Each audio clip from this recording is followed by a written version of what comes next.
How do you do that? No, you can. So Okay. you can just give me a link later. Yes. Okay, that's fine. Okay, now you are the host and you can continue. Okay. And Let's if see. I can just jump in, because I saw that a couple more people came in, and just to remind them that, like, those of you who came in, like Maria and Oneida, pay close attention, because Marino plays a really fun game at the end, where you can, it's like a trivia question. So pay attention, keep notes, because I know, like, Maria, she likes to win things. So Thank you. What the prize is yet, but Okay. she's just competitive. winning is enough. So yeah, just winning is enough. But yeah, so I just wanted to mention that anyway. So Thank you. I appreciate that, Thank you. Jacqueline. I know that you enjoyed the Okay. game. yeah, it's super cute. Okay, thanks. Okay, so I'm Diane, and you can all see my screen now? Yes. Yes. Services? Okay, perfect. Okay, so we are a national 1031 exchange intermediary. We've been in business since 1986, 87. I'm a certified exchange specialist under our own trade organization, which is our designation for keeping up, current and knowledge on 1031 exchanges and any changes and things like that may come out. And so we are the ones that provide the documents for closings. A big part of what I do every day is giving people guidance and just talking with you guys and talking to the clients, explaining the process and making sure they know what they need to do going forward. So I'm going to kind of go over as much as I can in the time we have to give you what the basic rules are for doing an exchange and what some things to look out for, and maybe some ideas on how to solve problems and looking at what the person wants as their goal, what they're trying to achieve. So okay, let's see now if this is gonna, here we go. Okay, so section 1031, which is part of Internal Revenue Code, that gives us the ability to defer taxes on the sale of investment and income producing property. So with this, using this 1031 exchange, it really gives that taxpayer that's selling the property the ability to build their wealth, to build their real estate portfolio, okay? And you, with having this knowledge, even though you're probably not going to remember everything we go over, you have a resource, and your resource is that you can call a qualified intermediary to ask questions anytime and to get, reminded about what the rules are for certain things. But you're going to be able to bring to the table when you're talking to somebody the ability to recognize that there's an opportunity that they can save a lot of money in taxes, and at least have an idea if you think that what they're selling and what they want to purchase is going to qualify. That's the key. You don't have to remember all the little details. So, okay. Do you have audio problem?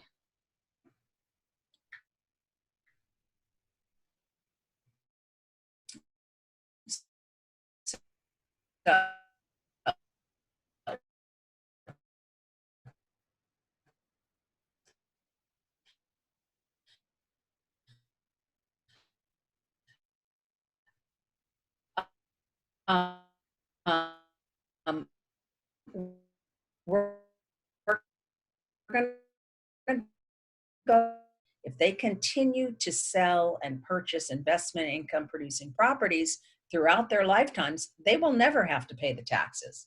And each time they purchase, they're really using the money that they would have had to send to the IRS to buy themselves real estate, okay?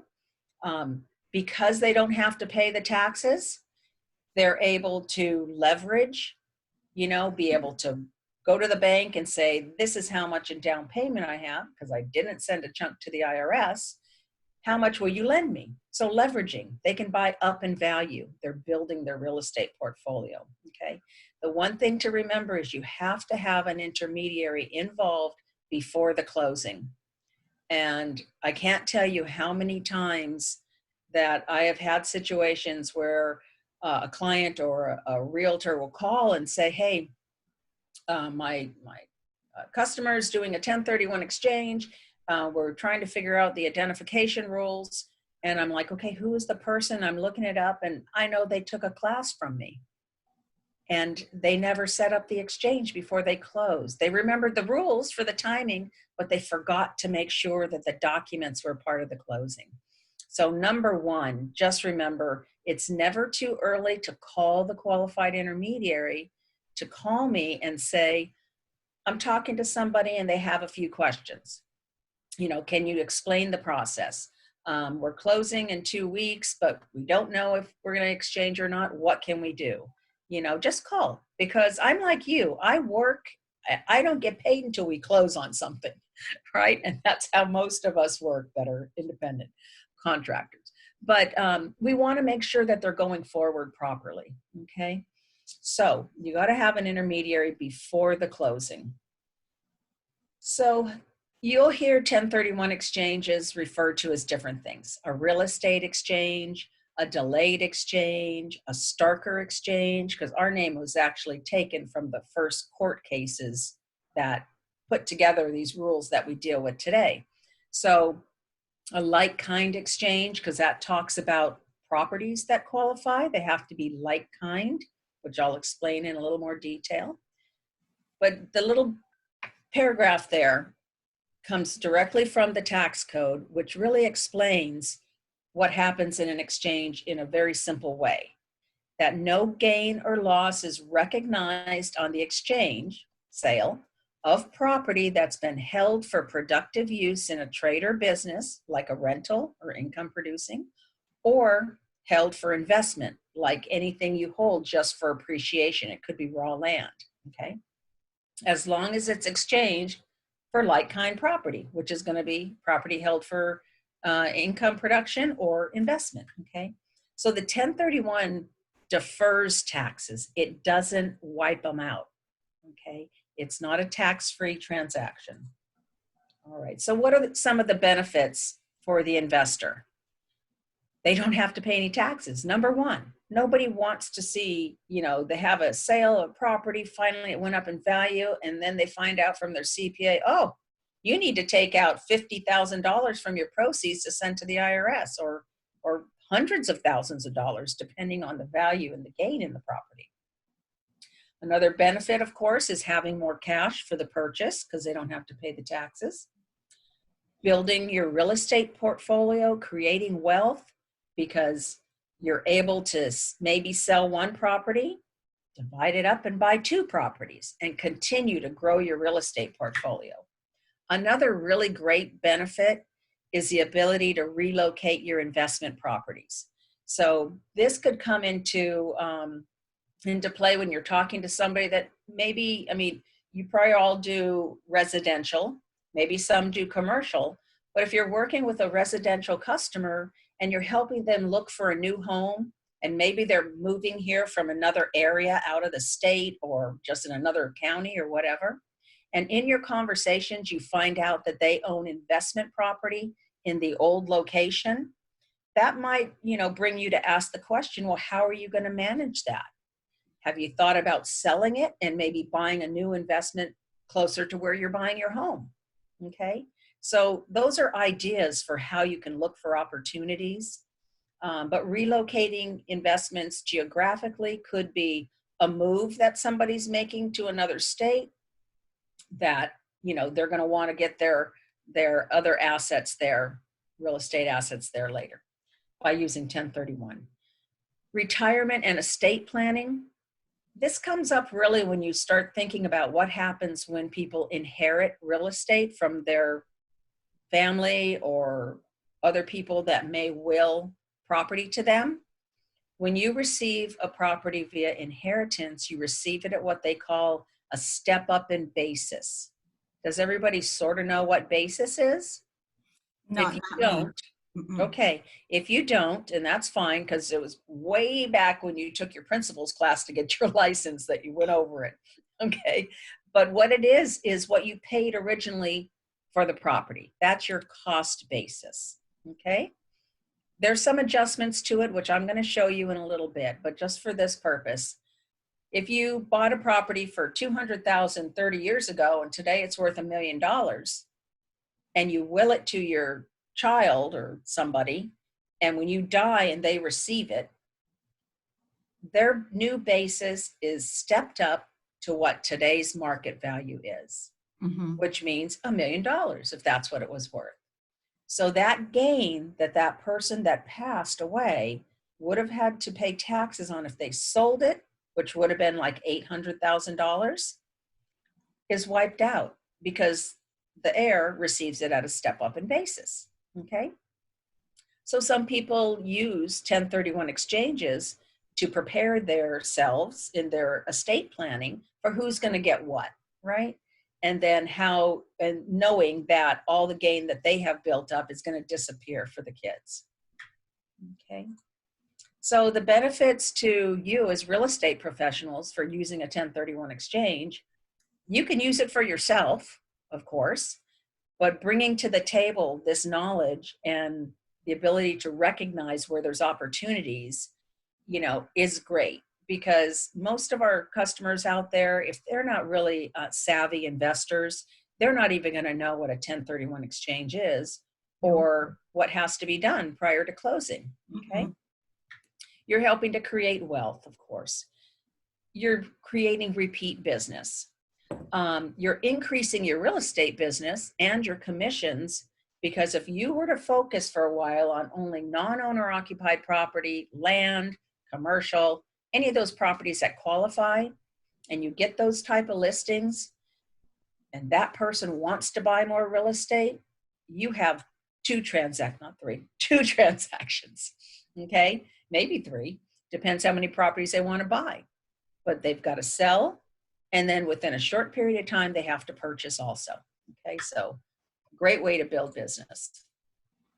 Some of the other reasons or strategies for doing a 1031 exchange are consolidation of properties. Maybe someone has a number of small investment properties that they've purchased, and now they want to turn around and sell maybe 2 or 3 rentals and buy a multifamily, okay, or a larger, more expensive piece of property. You can sell one large property and sell that, divide it up, and buy multiple properties. So you can go either direction, consolidate or diversify. You can diversify by buying in different counties, different areas, different states. It doesn't matter, okay? And that might be smart for different markets, right? You can change the type of investment. If someone has land that they've had for many years, it's not producing anything for them, they can sell land and buy income producing property. As I mentioned before, relocation, changing around geographic areas, estate planning, and then saving tax dollars, preserving your equity that you have. So what do we do as the role of the qualified intermediary? Under Internal Revenue Code Section 1031, they lay out who can be a qualified intermediary and who cannot, and what their duties are and responsibilities. The intermediary cannot be the taxpayer themselves. So you can't do your own 1031 exchange. They also cannot be an agent of the taxpayer. They would be considered a disqualified party, okay? That would be like using your own attorney, using your own CPA, a family member, a corporation that you have an interest in. They're disqualified because IRS figures you've got too much control, okay?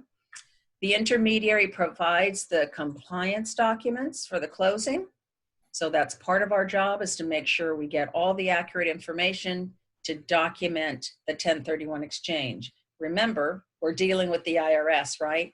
So we've got to create a very clean paper trail. We facilitate the exchange of the properties. So via our instructions and our exchange documents, and an assignment of the contract, we actually step into the taxpayer, the seller's shoes to act as a principal in the transaction at the time of the closing. We protect the exchange proceeds between the sale of the property and the purchase of the property. This is a key point because that client that's doing the exchange, we call them the exchanger, or the IRS calls them the taxpayer. They're your seller, okay? When they close on the property, the closing agent sends the money to the qualified intermediary. If it accidentally goes to the client, the exchange is ruined, okay? Because they now have receipt of proceeds. You can kind of think of it as like an IRA or something, a retirement account. Once you get the money, it's taxable. So we're protecting it. We're keeping it safe and separate, okay, from their control. However, just let me say how we protect the funds is that we use qualified escrow accounts. Every single separate exchange customer that we have has their own separate account. Corporate officers are signers on the account to move money along with the taxpayer exchanger. So we cannot move their money under any circumstances without their signature, which gives them, much more security. Okay. So, yes. Diane, sorry to interrupt. No. This is going to apply also for the foreign nationals? It can, and I do have a little bit of information that we can talk about towards the end. Okay. So I will cover that. A question, Diane. Yes. All the companies do the same. They allow the seller to have control of the account, or some of them just do it themselves? Well, qualified intermediaries are not regulated by the U.S. government, which is very strange, right? You want to know who you're dealing with, and we should ask, how do they hold the money? We use qualified escrow accounts that the bank and the accounts allow them to be a co-signer with us, but they do not control the account. They are required to sign for us to move money, okay? But some intermediaries may not even, require that. They could put it, God forbid, they could pull the funds, which would be an awful way to handle the money. It used to be that everybody just had individual savings accounts and only the qualified intermediary can move the money around. There have been failures in the past where intermediaries have messed up and basically been criminal and used the money during that interim period. So this structure that we have does not allow any movement of the funds, okay, without the client's signature. So it's a good question to ask, of the intermediary that they're using is how's the money handled? Diane, I Yes. want to emphasize it because I did a 1031 exchange and that company didn't give the seller the control of the account like you are suggesting. So that was something very scary. So we had to make sure that it's the way that you do it, that they had control of the account, that they could not move the money, at least that they sign. We had to make sure of that. Yeah, well, what the IRS refers to that as, what you're explaining, is constructive receipt of proceeds. If they have control over the money, the exchange is disqualified. If the IRS sees that, it's disqualified. So it's a really important point. Okay. So let's talk about what properties qualify and what the IRS refers to as like-kind property, okay? It's a really broad definition. It doesn't mean that if you sell a condo, you have to buy a condo. If you sell land, you have to buy land. Any of these properties that you see here, they're interchangeable, okay? So you can sell a rental and you could turn around and buy raw land. You can sell land, you can buy a shopping center. You can sell a shopping center and buy some rental houses and an office building. It doesn't matter. The key is that it's considered like-kind property, which, as we talked about earlier, was property that's held for investment or production of income in a trade or business. Broad definition. In a nutshell, it means you do not live in it and it's not your second home, okay? It's not a personal use property. It could be a say it's a duplex or fourplex and you live in part of it, you could still do the 1031 on the rental portion of the property. Likewise, with a property that is, say it's a large home, a ranch style home that has an in-law unit that's rented out, or it is agricultural property where you have your primary residence and then you have acreage for agriculture, they're separate. You've got two tax treatments there, okay? So these are all interchangeable and they're referred to as like-kind property. Okay, so now we're going to talk about the toughest part of the exchange. And if you don't remember anything else, believe me when I tell you that the deadlines for a 1031 exchange, especially the identification deadline, is where an exchange is going to fail if people are not staying on top of the process, okay? So the IRS says that from the closing date, and you can see here the 0, this is the date of closing. This is what we take from the closing statement. And we calculate out 45 days. That 45th day is the deadline for the exchanger to send to us a list of properties that they're potentially going to purchase, okay? They're limited to how many they can list, which we'll go over next. And they have a total of 180 days to complete their exchange. It's one timeline. It's not 45 plus 180, okay? Starts from the closing date. And by this 45th day, they've got to return to us a form that lists their potential replacement property. I'm going to stay on this for a second because I want to give you some examples of how to think about this. And if you're working with an exchange client, whether you start out from the beginning and you have the listing, or if you're working with them on just finding their replacement property and they had somebody else sold the property and they're working in their exchange. I tell all my customers, put day 40 as the drop dead date that you want to send in that form to us, okay? We provide the forms.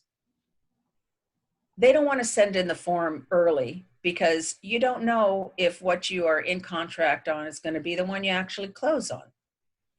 If you did have the listing, you have them looking at property before they even close. You want them to start identifying the area they want to buy, the type of property, maybe it's in a certain condo building or development. You want them to start identifying and seeing what's on the market and being ready to make offers when they close. Even if they found something before they close and you all feel comfortable enough that, you know, this is looking very good, if we can get a contingent offer accepted before we close, that'd be great. Then you go ahead and get a contingent offer so that right after they close, they're already doing their due diligence, okay? And as they get close to the 45th day, and let's just say they're not closing until around, you know, a week or two after that deadline, that the form they send to us is going to have the property they have in contract. And then after that, maybe 1 or 2 properties that they've looked at that they liked would be a second or third choice in case for some strange reason the deal falls apart. It happens, right? You never know it's coming, and then all of a sudden something comes up and you find out there's, you know, permit problems or something else comes up that stops it from going through. So you want to have backups on that list, okay? So those are just some ideas for how to deal with this, and emphasizing to the client that when you close and you're doing a 1031 exchange, you don't go on vacation. Don't take off because you finally closed on that property. Now you're going to be gone for 3 weeks or whatever and cut your time short on being able to identify. Okay. And one last thing I'll say on it so I don't overdo it. As of day 46, nothing else will qualify but properties that they had put on that list. So they cannot change it. Even if those properties became unavailable, their exchange would just fall apart. Okay. Any questions on that? Yes, I do have to step out for a moment. I would like to know if this class is recorded so I can be able to access again the information. Yeah, I think Marino is recording it. Okay, perfect. Okay. I have a question. Okay. Does the property in question, like if clients who do flips, do they need to hold the property first for a certain amount of time before be able to do the 1031? Very good question. As the description of what properties qualify says, it's property held for investment. Holding for investment and being able to have long-term gain treatment is a year. You have to own a property for at least a year. So if you're flipping properties, you purchasing, rehabbing, reselling, doing it again, the IRS actually looks at that as a activity for generating ordinary income. It's like a business. It's like that's how you make your regular income, okay, is buying and selling. So no, if they're flipping, it doesn't qualify. Doesn't qualify. Okay. Okay. Thank you for clarification. All right. So the rules for identification, there's 2 rules, all right? Most people use what they call the 3 property rule. So way the process works is from the beginning, we send exchange documents, which is an exchange agreement, assignment form, instructions for the closing agent, and those documents get signed at the closing, and the closing statement gets generated. We calculate out those deadlines, and we send 2 forms to the client. One is called the 3 property rule form. The other is the 200% rule form, okay? Most people use the 3 property rule because it's, you know, they're trying to buy just one property. So you can list up to 3 properties on this form for any total value. It doesn't matter. You could sell a property for $200,000 and turn around and list 3 properties, and the total amount is like $1 million worth of properties. Doesn't matter. You can buy 1, 2, or all 3 properties. Now, if you wanted to buy more than 1 property and you want to have those backup properties also, then you can use the form for the 200% rule. That rule says you can list as many properties as you want, as long as the total value of all the properties you put on the form is not more than 200% of what you sold.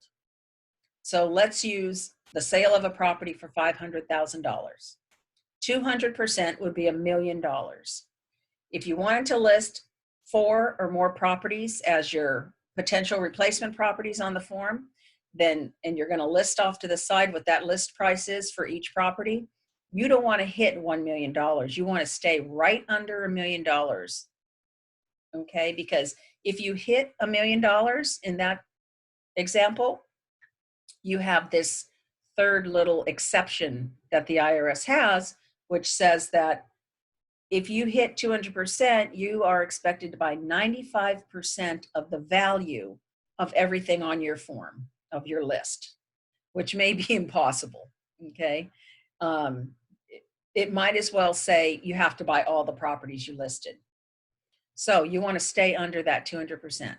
You're only going to see people using that when they're, most of the time, they're going to sell a large valued property. Say they sell for $1 million, excuse me, and then they turn around and they're going to purchase, you know, 4 or 5 or 6, you know, 150,000 rentals, you know, $200,000 rentals. You know, then you're going to be seeing the use of that property identification form. Okay.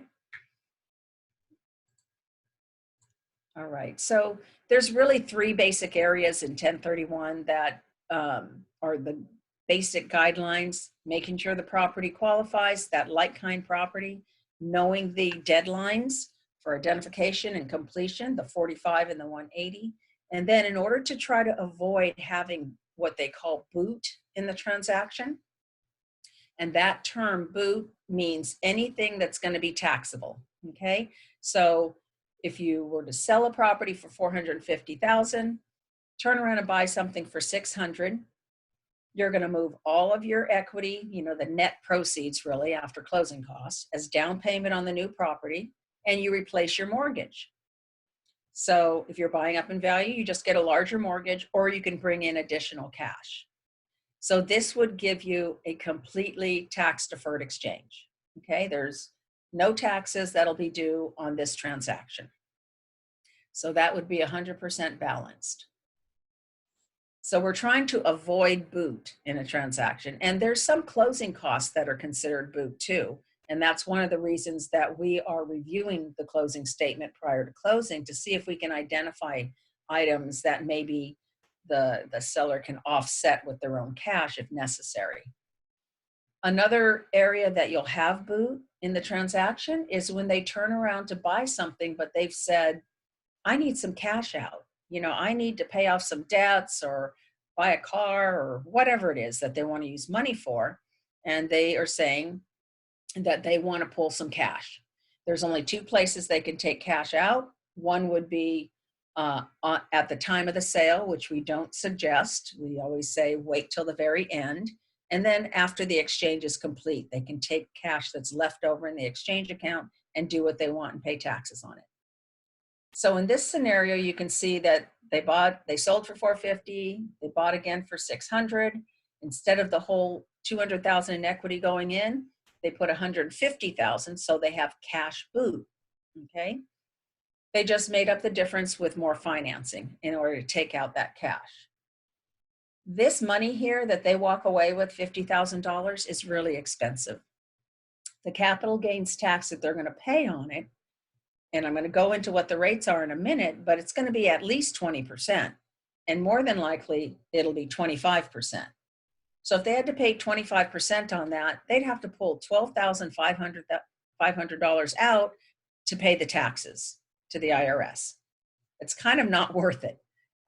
There's other ways they can get at that cash. They could consider just, getting a personal loan, using their credit cards. They could wait until the exchange is over if they had a lot of equity going into the new property, and then refinancing or doing an equity line later on after the exchange is completely cold and done, okay? Another way they could end up with boot in the transaction is that they could find the perfect property that they want, but the value is less, okay? Let's say they're buying down in value from $450,000 to $350,000, sorry. That means even though they put all of their proceeds into the next property, $200,000, they're ending up with a smaller mortgage. So they didn't walk away with any cash, but they didn't put the same amount. That $100,000 is mortgage boot, and they're going to get taxed on it just like they walked away with cash. Okay? Doesn't seem fair, but that is how the IRS guidelines work, that you have to move all of your equity and replace your debt when you're doing a 1031 exchange. There's a couple of remedies for this though. They could just buy a second property, come out of pocket with some down payment, purchase a second property, okay? They could also maybe have been thinking that they're gonna do improvements to this property. And there is a format for doing 1031 exchanges that allows the intermediary to structure the transaction, structure the exchange so that the exchanger could be funding improvements being done to the property within the time period of the 1031 exchange, okay? I have so many flyers on different, explanations of different types of exchanges and whatnot. But if this scenario comes up for you, just call me, and we can go over it. I can explain how the process works a little more fully and then send you information that can be shared with the client. So here's a little overview of the rates under capital gains taxes. It's not just the straight 20%. And some people still think it's only 15% for capital gains. There is a lower bracket that people could fall into the 15% for long-term capital gains taxes. However, most people, because of the values that we have today, are going to be taxed at the 20%. This 20% is on the appreciation part of the value of the property. Depreciation recapture is at 25%. Do you all have a good idea what depreciation is? When you own an investment property, you get to write off a little chunk against your ordinary income on your tax return that gives you some tax benefit, right? It lowers your overall income for your ordinary income tax. But depreciation recapture reduces the basis in the property. So the IRS, when you sell, they're gonna tax you 25% on that total amount of depreciation that you've taken. I'm gonna show you a graph that kind of gives you a better feel for how that works. We also have a healthcare tax that many people will fall under, which if they have other types of investment income, they may be taxed as 3.8% in addition to 20 and 25%. And if they're selling in a state with state income tax, the whole amount of gain is going to be taxed again at whatever that state rate is. So it can get pretty expensive. So here's a little review of the rates for different types of property. So you need to know that any type of real estate that you own, no matter how you use it, when you sell it, the IRS wants to tax you on it, okay? If there's gain, they're going to tax you. So we know that residential primary residences, there's an exclusion from capital gains taxes if you qualify. That is that you have to have lived in the property for 2 out of the last 5 years. You probably all know this or somewhat familiar with it.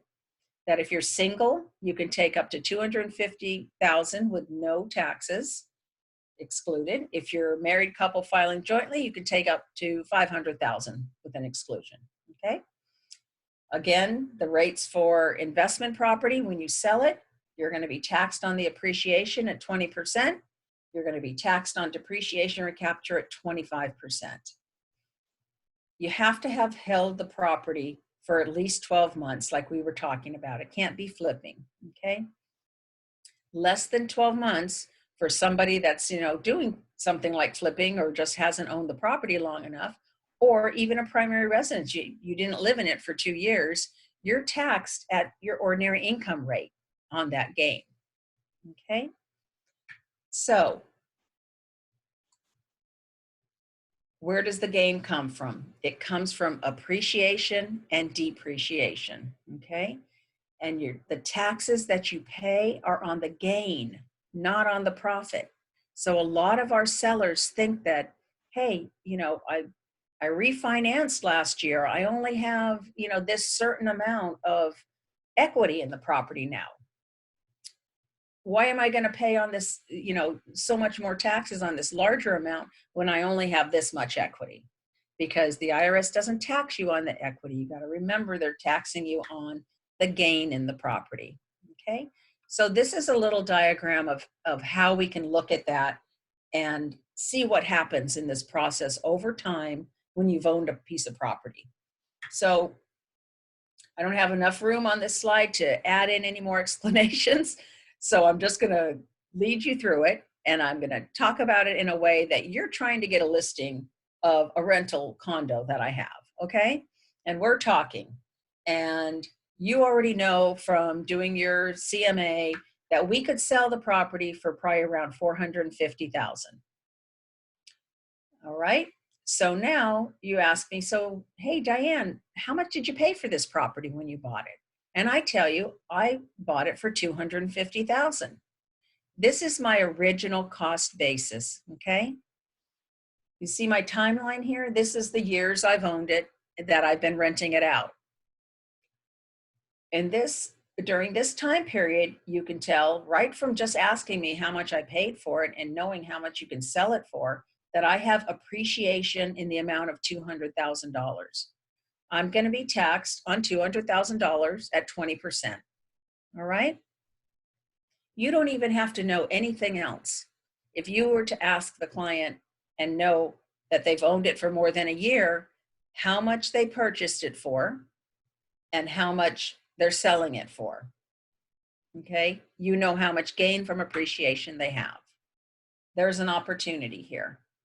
Now, over that time period, every year, if it was a single family, it's depreciated over 27 and a half years.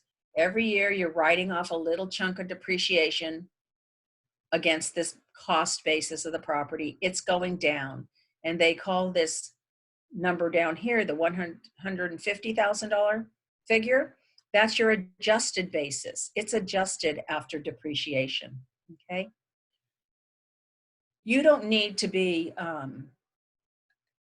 explaining all of this to your customer. This is for your knowledge, because you don't want to be talking like you're a CPA, you know, or we don't give legal or tax advice, right? But it's good for you to have a better feel of how this is figured out.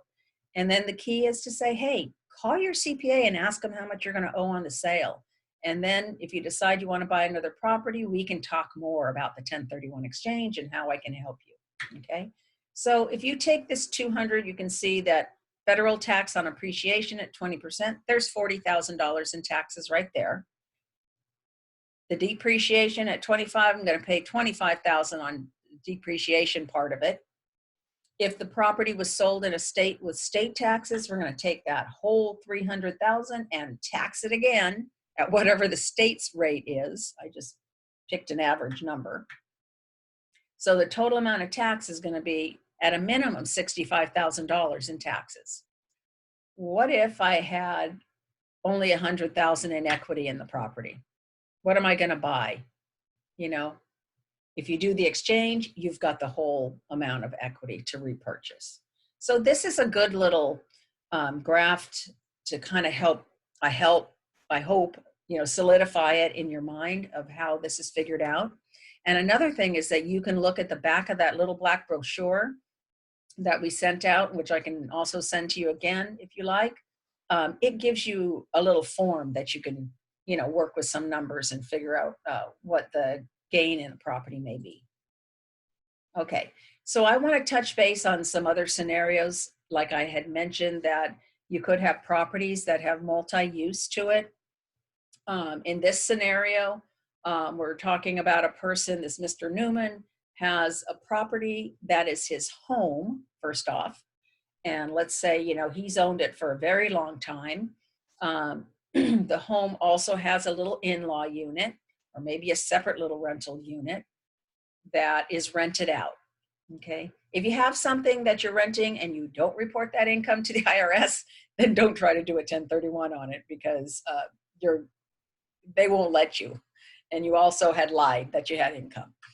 But so this one, the guy has rented it out, and it's appreciated a lot since he bought it. So he bought the property for original purchase price of $500,000, and he is selling it for $1.2 million. He's got $700,000 in gain, which is, if he's married, he's only going to get to exclude up to $500,000. So he's got $200,000 there that's going to be taxable, right? Now, if the homeowner's exemption doesn't cover the whole $700,000. So when he sells this property, tax-wise, he has two different code sections that apply to him. One is the exclusion for the primary residence. Okay, that $500,000 he won't have to pay taxes on if he's married, filing jointly. The other part, on the investment portion, the rental portion, he can do a 1031 exchange on. So we can have a closing where there's a certain percentage of the transaction is 1031, and the other part is treated as a primary residence where they're going to get that part of the proceeds. So by doing an exchange on the little rental unit, what he can do is turn around and buy something for whatever the amount of that, the value of that rental unit was.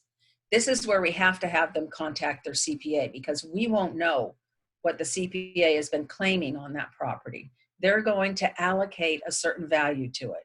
So in my scenario, and I didn't want to have a gazillion slides here, I took it out, but we're saying that the little rental part is worth $250,000 and the home is worth $950,000. Okay. So what this person would do is turn around and buy, you know, a rental unit somewhere or some kind of investment property for $250,000. And then they would have no taxes to pay. Yeah, Maria? This apply for just duplex too as well? Absolutely. Anything where they live in a part of it. So could be duplex, fourplex, any kind of, you know, multifamily. It could be, you know, agricultural property where they have the home on the property. Any kind of property where they have a living area and then and then land that's considered, or a part that's considered investment or income producing. I have a client that has actually a big land in Orlando.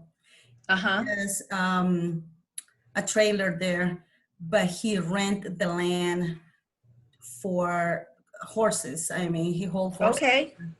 So, but I also know that he has some kind of tax break that he can apply for this 1031 exchange when it comes to selling the property and buying a new one. He may be able to, but the first thing I would do with him is ask him to talk to his CPA and find out how he reports that property.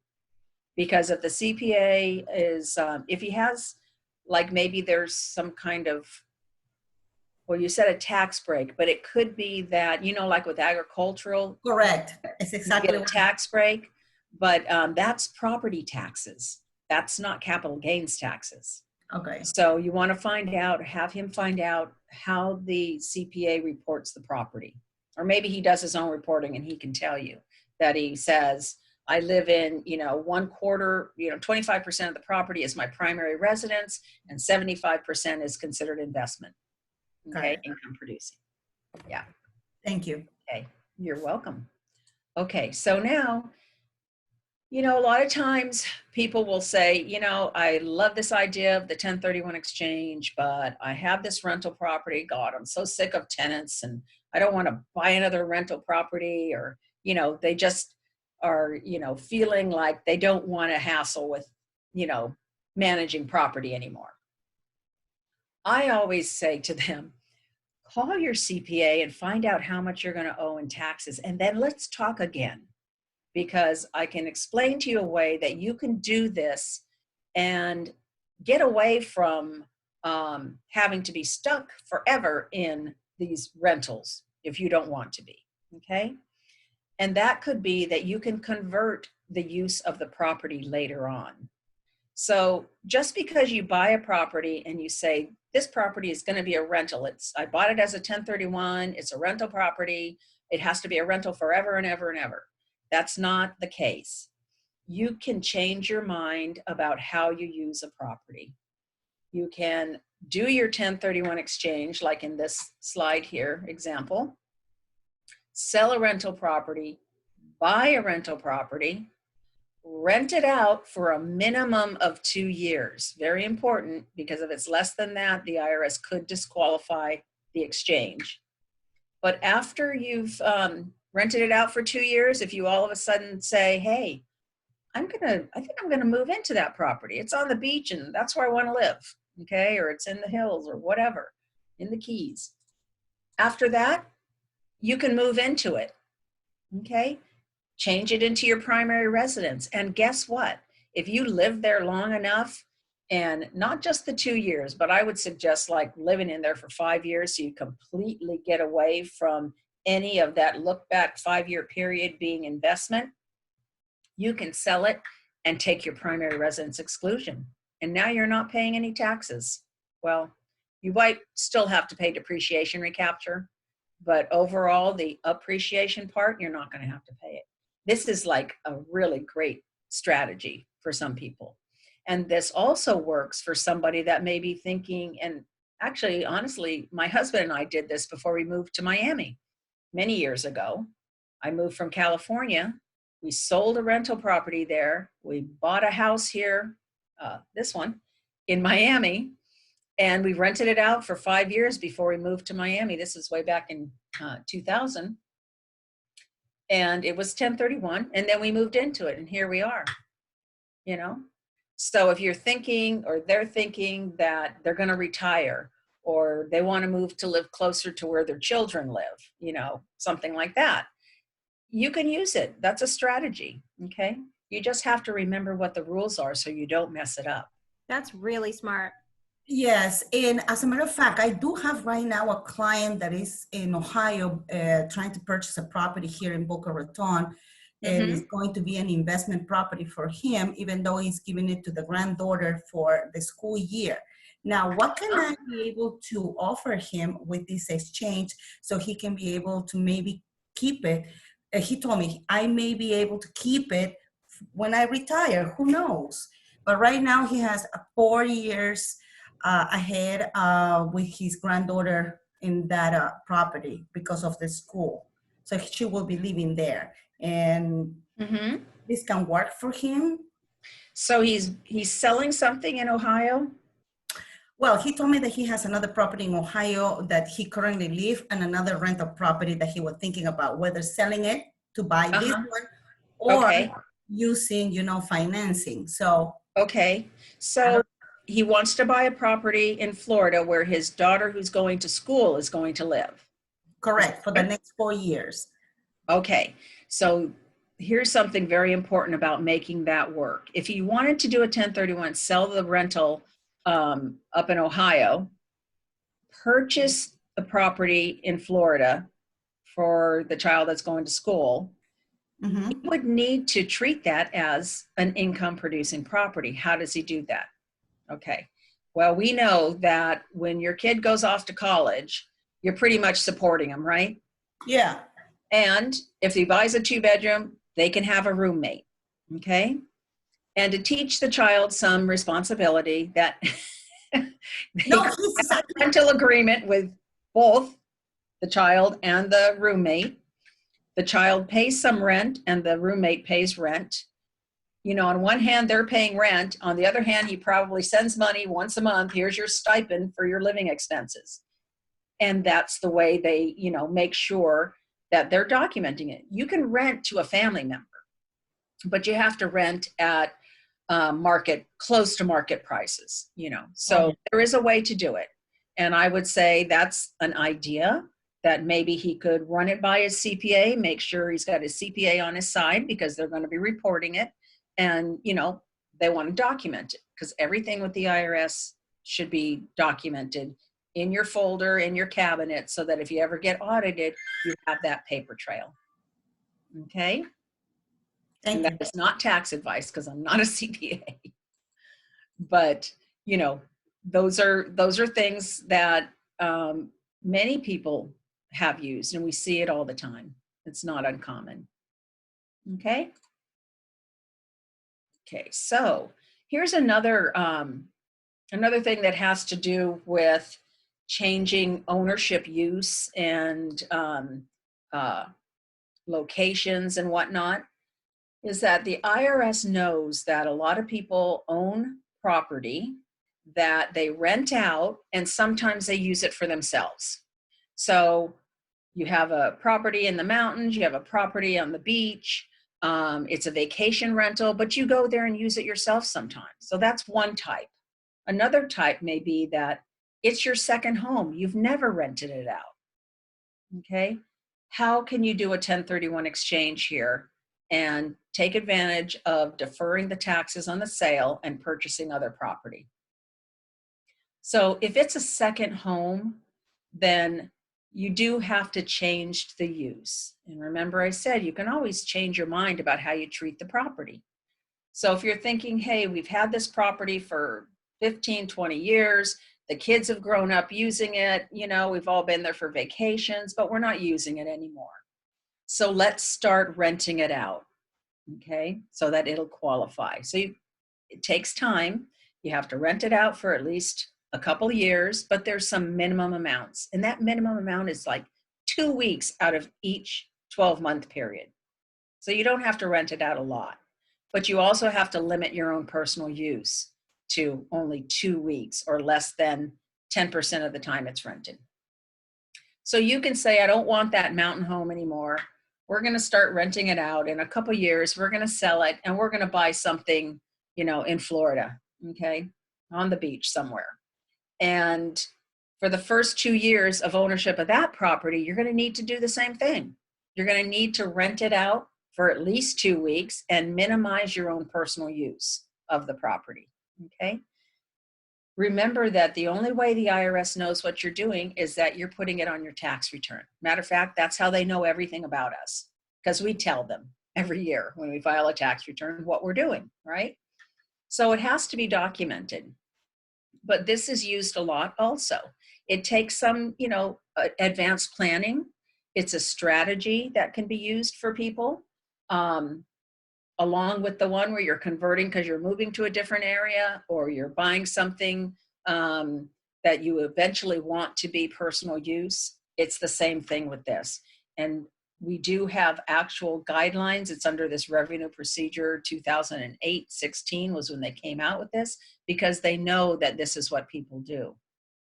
Okay, so you just have to remember the property when you're converting. So this is for converting from whether it's personal use to investment or investment to personal use. Rent the property for at least 2 weeks, 14 days per year, which is out of 2 12-month periods for 2 consecutive years, 2 12-month periods, okay? And you have to limit your personal use to only 14 days out of each of those time periods, or not more than, say you rented it out for 6 months, so that's 18 days, right? So it's 10% of whatever amount of time you rented it out. How does the IRS know how much you use it personally?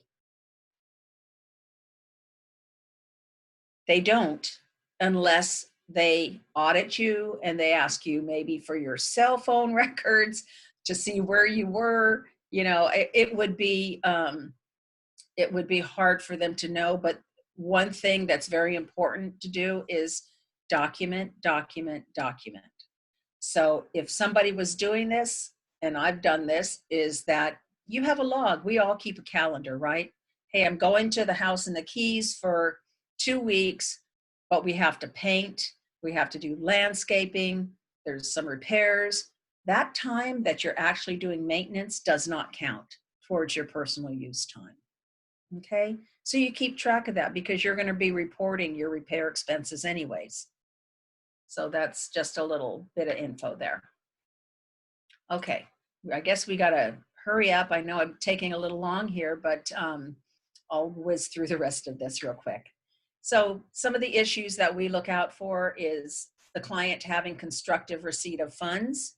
So earnest money deposits obviously need to go to the closer or to whoever is holding that earnest money. We have to make sure that there's continuity of ownership. We work closely with the closer. We need to see the title commitment so that we document the exchange documents exactly how they hold title. The continuity part is that they have to take title the same way that they sold their property. So if Diane Rivera sold a rental property, I would have to buy my next property in the name Diane Rivera, okay? Not in DR Corporation or something like that. You have to have the 1031 clause in your contracts. If you don't have it, it doesn't stop it from being a 1031 exchange, but it's a critical part of the IRS rules that the IRS says you have to give notification to the other party that your intent to do an exchange, and you have to have their cooperation. Why? Because you are going to assign the contract to your qualified intermediary at the closing. The other party has to sign an acknowledgement on the assignment form. So we want their cooperation, okay? There's other issues that come up like seller financing, partnerships that want to dissolve and have some people do an exchange and others not. Those kind of issues are the issues that you call us about, because we can take a look at what their intent is, what they want to do, and see if there's a way to work to help them, you know, do the exchange still. So we have lots of different types of exchanges, and you'll hear it called many different names. 1031 exchange, Starker exchange, a delayed exchange.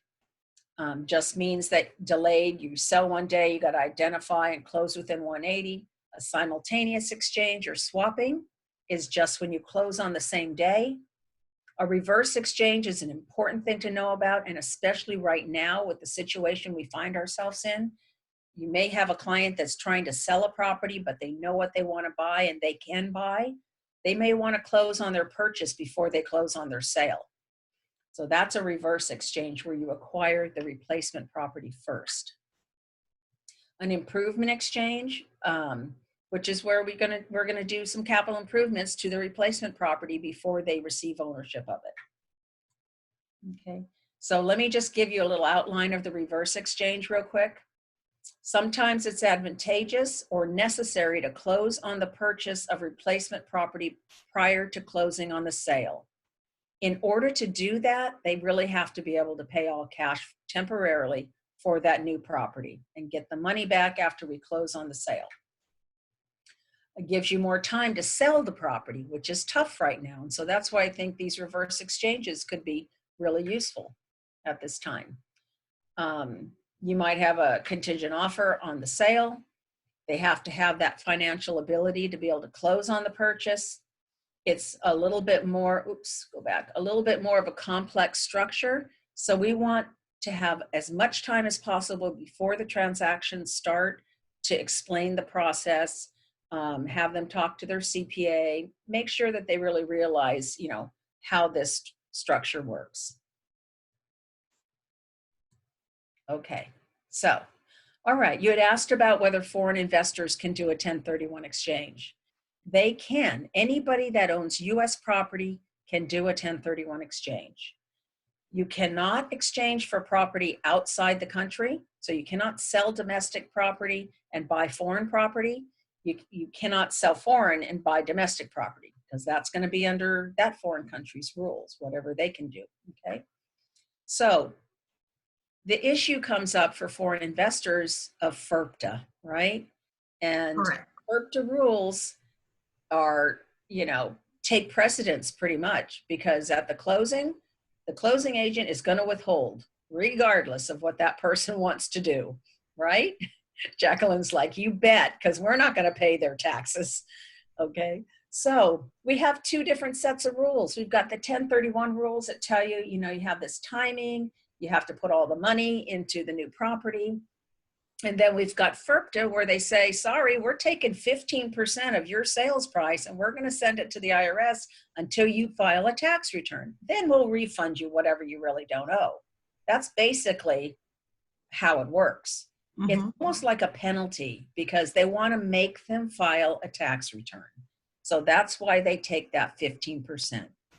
The rules are that the closing agent, and Jacqueline, correct me if you know different, that you have to send that amount in within 20 days of the closing.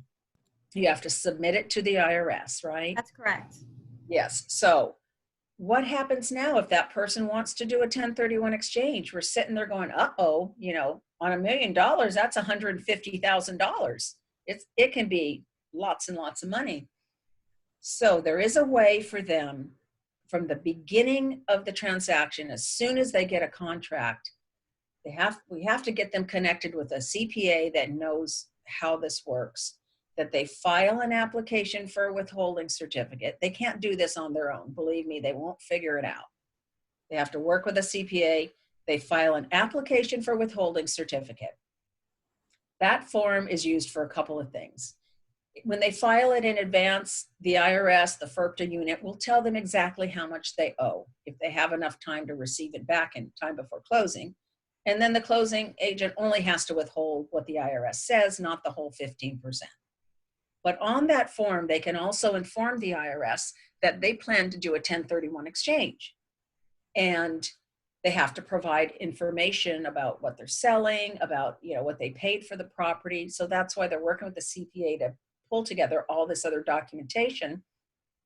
And now the IRS can issue a determination letter that tells that taxpayer, foreign investor, that if they're doing the 1031 exchange, the withholding agent does not need to withhold, is basically what comes out of that, okay?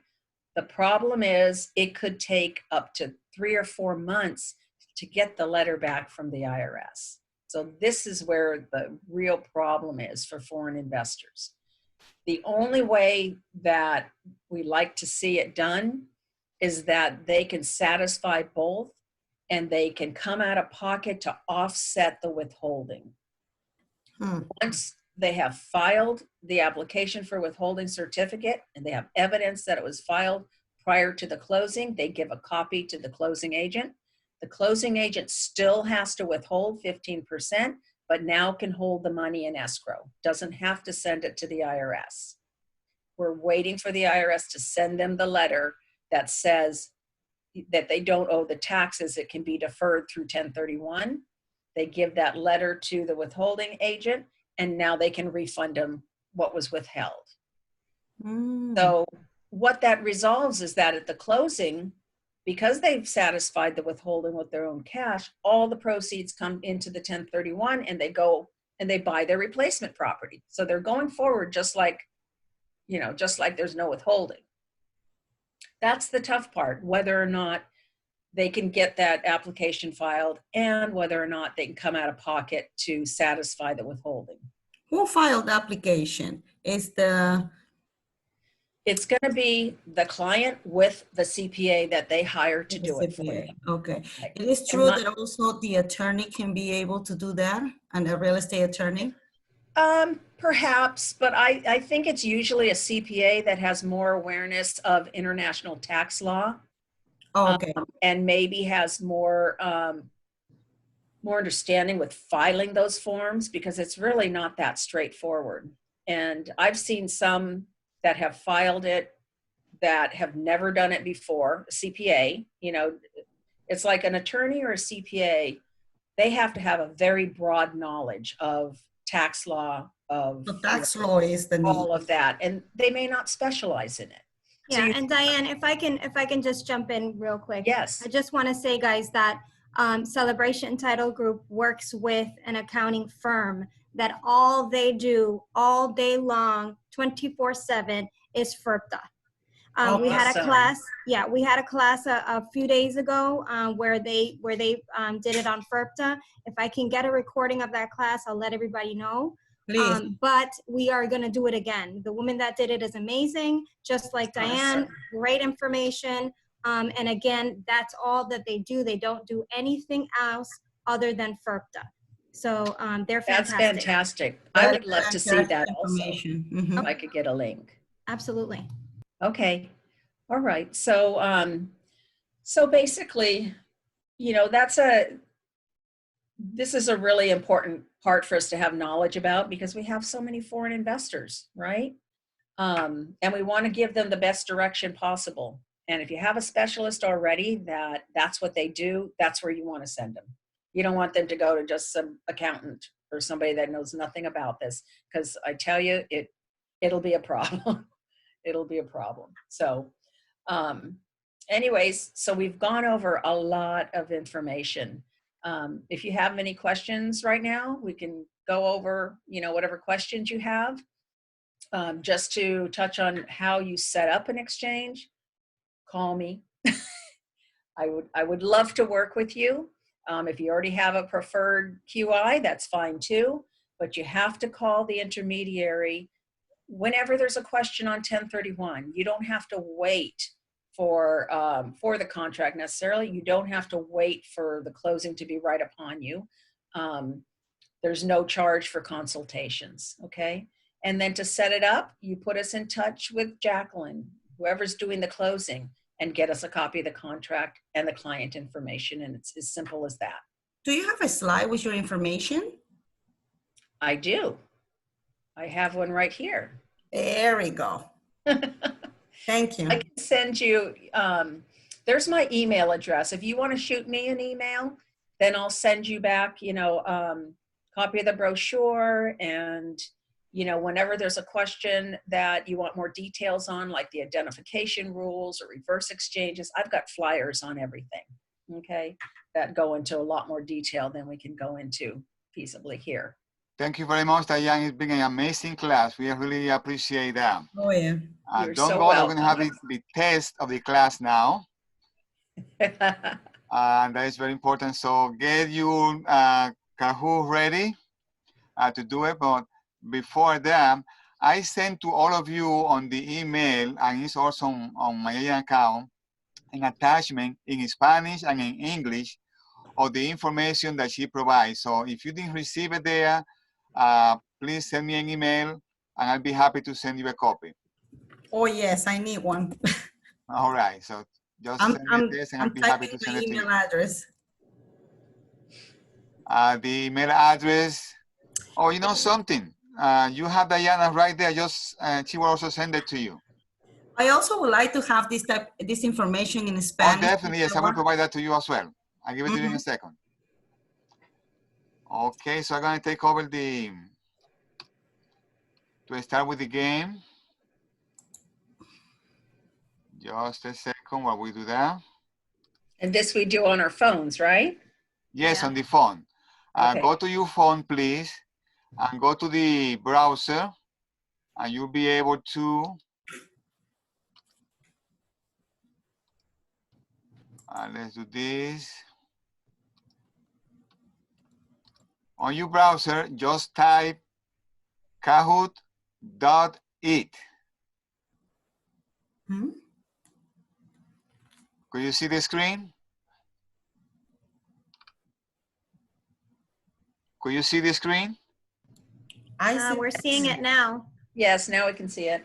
Okay. So just type Kahoot.it on your browser on the phone, and then this will come out, and you're gonna put there the pin that I will give you in a second.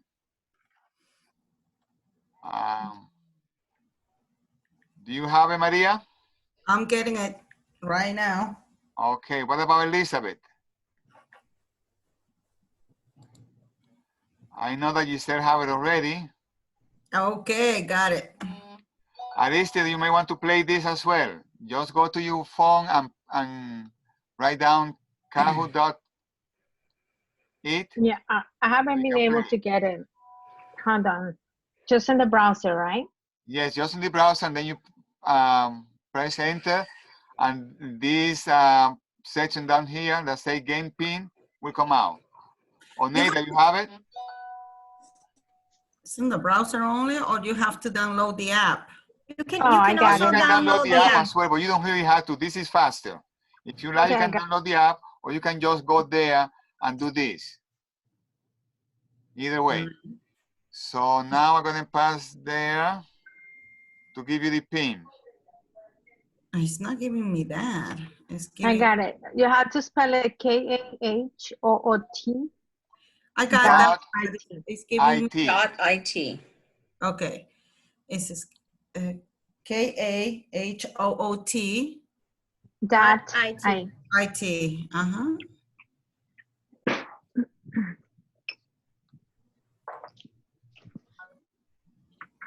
Uh-huh. Play into the game. Okay, got it now. Okay.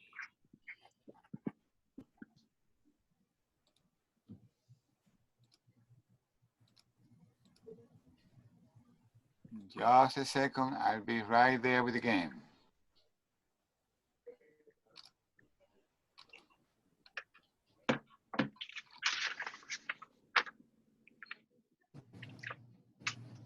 And Diane, I'm gonna, I took a screenshot of your information. I'm gonna pass your information on to my manager. I actually have a meeting with her at 1 o'clock. Okay. So that maybe you know, if you're willing to, she can reach out to you and maybe you'd be willing to do a class for us, for everyone. Sure, I would love to. Wonderful, thank you. Thank you. Oh, wait.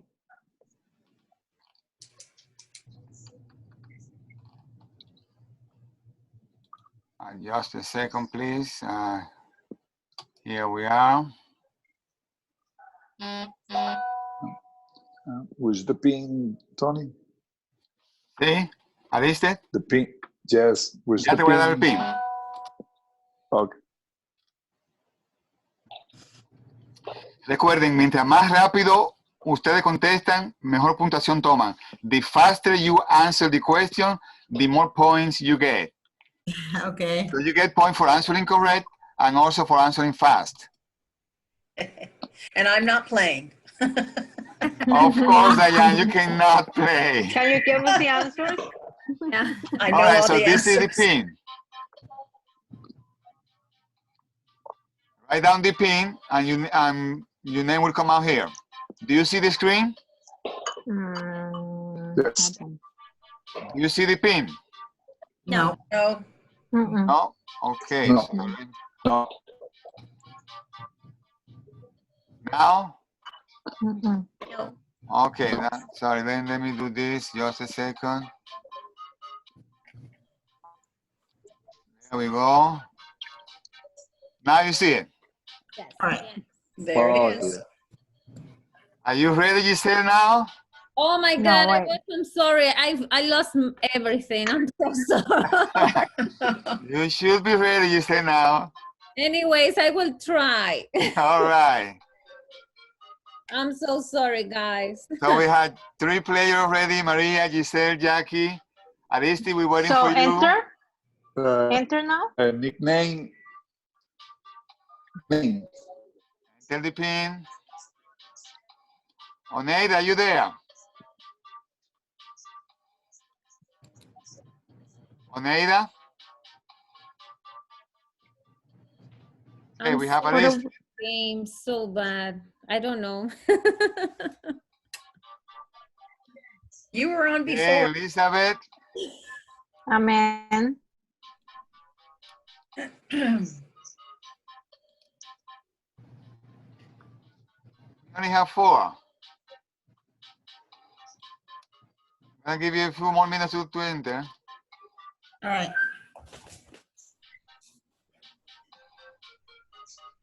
Are you gonna play Aristi?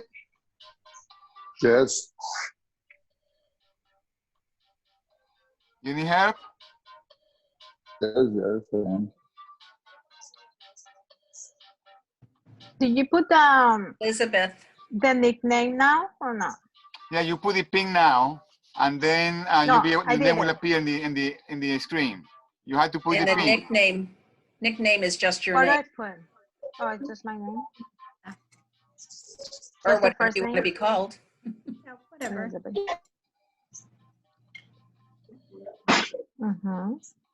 Okay. Okay. We're just missing Aristide and No, he's there. Maria. Oneida. I think she's not Maria there. is not on the screen. And Maria. Maria, you fell off. No, I'm here. Okay, are you ready to play, Maria? Yeah. Oh, it's because I got, okay, I'm ready. I mean, Marita, you put the pin? yes, I did. Oh, okay. Giselle, you are out. What happened, Giselle? I'm trying to download the app. Am I But out? you don't have No, you to. don't have Yes, you're to. out. You don't have to.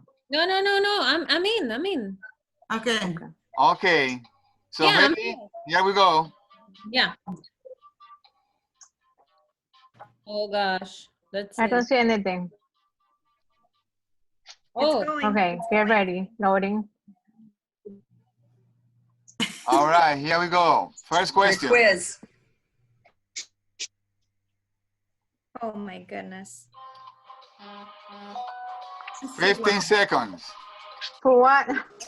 I don't know what to do here. Pick the answer. 10 seconds to answer. Okay. I did. I answered, but I don't know. It's slow. Yeah, it's Yeah, it thinking. is very slow. All right, here we have the answers. Yay. I did it. We had 3 correct and 1 wrong, and this is Finally. the score. Jackie, you are on top. Okay. Giselle, you are close. A little bit faster, Giselle. Okay. And Elizabeth and Ariste, you had to answer in the phone. You had to choose the color or the correct answer. Okay. Oh, Red. Question 2. Oh. but I don't see the question. There they There go. you go. There's your answers. Pick the right one. Oh, I think I chose wrong by accident. Ah! The pressure. Oh my God. I did it. Terrible. Terrible. Great, It was great. 45. I don't see the Okay, we question. have 5, and here is the answer. Okay, now Giselle, you're on top. My Wow. gosh. That's pure luck. Jackie, what I happened? answered. I got nervous. Here we go with the next.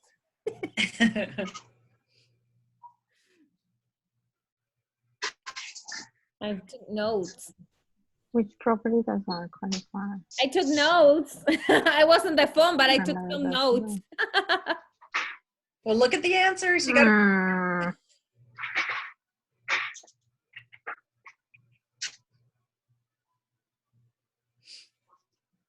Yay. Oh, Yes. Oh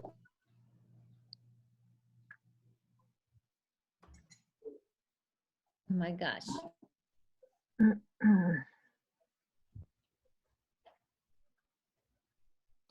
Okay, so here we go. Giselle, you're still in top. Jackie, Fire. come on, Jackie. Yes. Good job. That's the thing. Blah, blah, blah, blah. I'm missing my notes. Oh my God, I forgot this one. Oh, yeah, let's see. Oh, this one Qualifying intermediary, I think. Yay.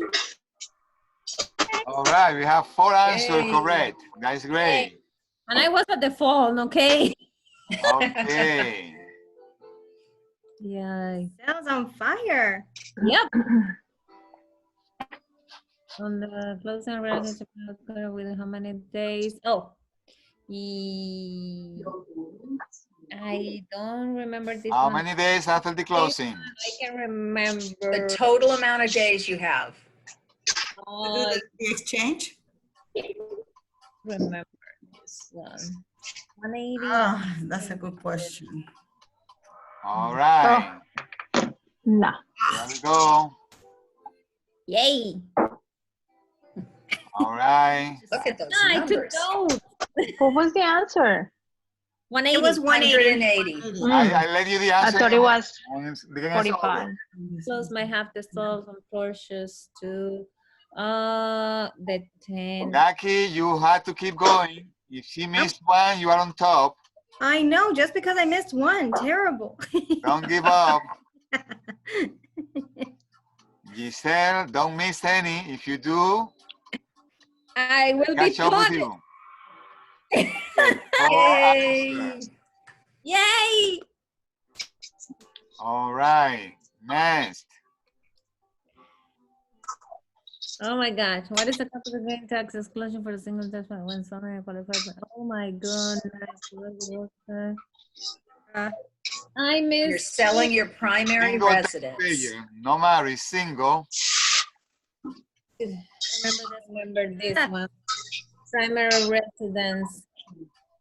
What's the exclusion amount for a single person? For a single, oh. We had 2 and 2. I got lucky. Yay. All right. I was taking notes, guys. Number 8. Mention must be set up, yes. The IRS requirement for when an exchange must be set up is? I can't remember this one. I think it's before closing. I didn't took this before closing. Yes. Good. Everybody have it right. Yeah. Good. Yay. 2 more questions. Oh my gosh. This property rule is the only one to government identify replacement property. Yeah. The 3 property rule is the only rule to govern the identification of replacement property. True or false?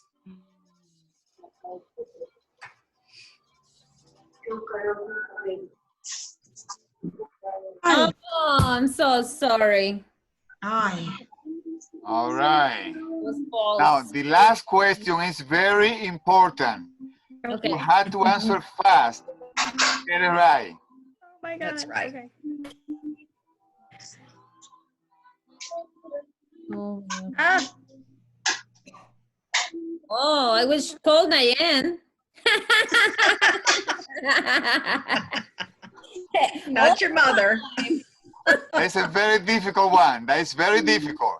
Yeah, Your mother. yes, I everyone was got called it right. Diane's mother. All right. Everybody had that right. So, Maria, third place. Yay. Jackie, second place. And the winner? Who is the winner? I don't know. Who it is? Giselle. Yay! Thank you, guys. Congratulations. That's pretty fun. Jackie, you see the confident? That is yours, Jackie, the confident. I see it. That's my confetti from Celebration Title Groups. Ah, Well, guys, thank you very much. It's been No, a thank pleasure. you. So cute. okay. This was And Marino, very fun. Thank you guys. Was a pleasure to see you all. let me give you my email address. If you don't have it, just a second. I do have yours. Yes. Marino, where are you located? In Kendall. And Kendall. I have an agent for you. I need to talk to you. All right. Let me give you my Diane's information. picture. I have Diane. Yeah. Diane, I will send you my business card, okay? Okay, great. We can stay in touch that way. Yes, please. I'm putting my email also, Okay. and my phone number I'll put as well. I'm going to put mine in my chat. In the So if chat. you have any questions regarding title, please get with me. Yes. Marino, Is that Marino? Is that your phone number? Yes. that's your phone number, Marino? Yes, that's my phone number. All right, sounds good. Okay, you guys, well, thank you very much for spending the time. It was quite a bit of information and Yes. kind of took a big part of your morning, but I'm here for you whenever you have questions. You've got my contact information. You can call me anytime. Thank you. Okay? Thank you. It was great information. Thank you. So much, Appreciate Diane. it. It was great. You're Thank you. welcome. You're welcome. Stay safe, everyone. Have a great You Easter. too. Yeah, you too. Bye. Bye. Bye. Easter, everyone. Thank you. Thank you, Marino. Thank you. my My pleasure. Thank you all. All right. I have everybody's, huh? I think.